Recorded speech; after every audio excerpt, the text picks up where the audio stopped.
Ofsted has announced that more and more children are coming up to the high school without basic literacy skills like reading and writing. We interviewed a range of pupils and teachers throughout the school for their views on literacy. We spoke to some Year 7 and 8 pupils about their memories of primary school and their current English lessons. So Ros, what do you remember about your English lessons in primary school? Well, I remember that every Thursday we used to do like a big write about like things we've done and like stories and made up things. So Connor, what do you remember about your English lessons in primary school? Well, they weren't as good as the ones in high school, because since I've been to high school, I've begun to concentrate a lot more in lessons and I've learned a lot more.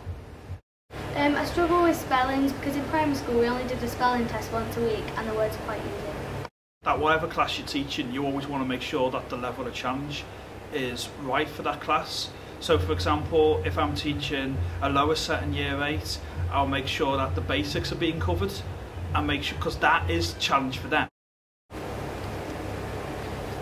However, I do think standards may be affected by modern technologies, and most young people mediate by texting or emailing and so on. And as we all know, we don't spell correctly when we text, and there is an amount of text speak that tends to creep into young people's work if they're not careful.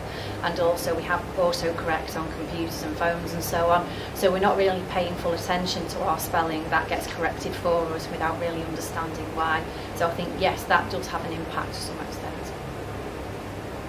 I spoke to some sixth formers who have been doing some paired reading with Year 7 and 8 pupils. Why do you think it's important to encourage Year 7s and 8s to read?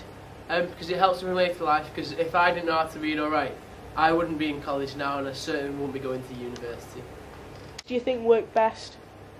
When I'm doing paired reading, I tend to do, say, I'll read a page, my paired reader will read a couple of pages. Also, if you're struggling with any words, I get them to split it up, because splitting it up does help a lot easier. If you sound different sounds out in the word, it's a lot easier to do the overall word. So that concludes our news story today about literacy issues throughout the school. In other news, Prince Harry can't find love, and a Swiss coach trip ends in disaster.